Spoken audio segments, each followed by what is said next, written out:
പാലാ നഗരസഭയിൽ ഭരണപക്ഷത്ത് അസാധാരണ പ്രതിസന്ധി. ചെയർപേഴ്സൺ ദിയ പുളിക്കക്കണ്ടത്തിൽ വിശ്വാസം നഷ്ടപ്പെട്ടെന്ന് കോൺഗ്രസ് കൗൺസിലേഴ്സ് പറയുന്നു.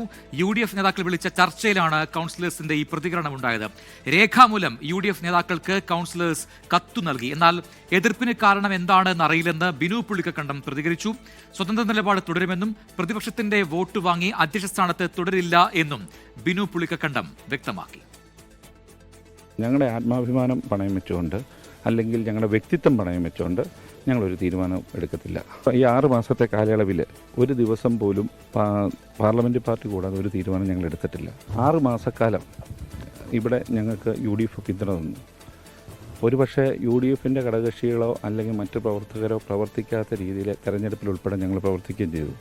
ആ ഒരു നന്ദിയും കടപ്പാടും UDFിൻ്റെ ഉന്നതരായ നേതാക്കന്മാരോട് പ്രവർത്തകരോട് ഞങ്ങൾക്ക് എന്നും ഉണ്ടായിരിക്കും. ഇരുവിഭാഗവുമായി UDF നേതാക്കൾ ചർച്ച നടത്തിയെങ്കിലും പ്രശ്നം പരിഹരിക്കാനായിട്ടില്ല. ടോബി ജോൺസൺ കോട്ടയത്ത് നിന്ന് ചേർന്ന് കൂടുതൽ വിവരങ്ങളുമായി. ടോബി, പാലാ നഗരസഭയിൽ ഭരണപക്ഷത്തെ പ്രതിസന്ധി അതിപ്പോഴും തുടരുകയാണ്. ഇരുപക്ഷവും അതിൽ നിലപാട് കടുപ്പിക്കുമ്പോൾ എന്താണ് ഇനിയുള്ള പോംവഴി? അവിടെ ഭരണം മാറുമോ? പ്രതിസന്ധിയിലേക്ക് തന്നെയാണ് കാര്യങ്ങൾ പോകുന്നത്. കാരണം രണ്ട് കൂട്ടരും, അതായത് ഒരു വശത്തുള്ളത് കോൺഗ്രസ് കൗൺസിലർമാരാണ്. 5 കോൺഗ്രസ് കൗൺസിലർമാരും ഒപ്പം തന്നെ UDF വിമതയായി വിജയിച്ച മായ രാഹുലുമാണ് ഉള്ളത്. ഇവർ 6 പേരും ഒപ്പിട്ട ഒരു കത്താണ് ഇന്ന് ചർച്ചയ്ക്ക് വന്നപ്പോൾ UDF നേതൃത്വത്തിന് നൽകിയത്. അതിൽ പ്രധാനമായിട്ടും പറയുന്നത് ഈ കാര്യങ്ങളൊക്കെ തന്നെയാണ്. ഇവരുടെ നിലപാട്, അതായത് കൂടിയാലോചനകളില്ലാതെ നിലപാടുകൾ സ്വീകരിക്കുന്നു. ഒപ്പം തന്നെ കഴിഞ്ഞ ദിവസം ഈ ബിജു മാത്യൂസ് എന്ന് പറയുന്ന വ്യക്തിയെ കയ്യേറ്റം ചെയ്യാൻ ഒരു ശ്രമം നടന്നു. അതോടൊപ്പം തന്നെ അദ്ദേഹം പരാതി നൽകിയതിനു ശേഷം തെളിവെടുപ്പിന് വേണ്ടി പോലീസ് തെളിവെടുക്കാൻ വന്നപ്പോൾ അവിടെ നിന്ന് ഫയൽ നഷ്ടപ്പെട്ടു, വാച്ച് നഷ്ടപ്പെട്ടു എന്ന മറ്റൊരു വ്യാജ പരാതി കൂടി കൊടുത്തു എന്നാണ് ഇവർ ആരോപിക്കുന്നത്.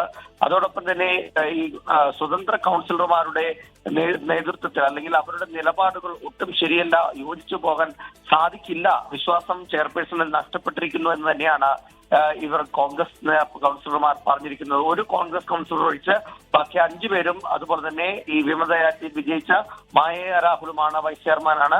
അവരും ഒപ്പിട്ടാണ് കത്ത് കൊടുത്തിരിക്കുന്നത്. അത് ആദ്യമേ ബിനു പുളിക്കക്കണ്ടവും അതുപോലെ തന്നെ ചെയർപേഴ്സണും ഒക്കെ ആയിട്ടാണ് ഇന്ന് UDF നേതാക്കൾ ചർച്ച നടത്തിയത്. ആ ചർച്ചയ്ക്ക് ശേഷം വന്ന പ്രതികരണമാണ് നമ്മൾ കേട്ടത്.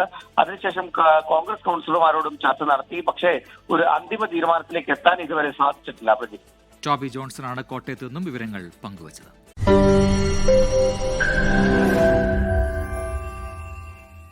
ലോകത്തെവിടെയായാലും ഏത് സമയത്തും 24 വാർത്തകളും ഓഗ്മെന്റഡ് റിയാലിറ്റി പാക്കേജുകളും എക്സ്പ്ലെയിനറുകളും വിശദമായി കാണാൻ ഞങ്ങളുടെ YouTube ചാനൽ നിങ്ങൾക്ക് സബ്സ്ക്രൈബ് ചെയ്യാം.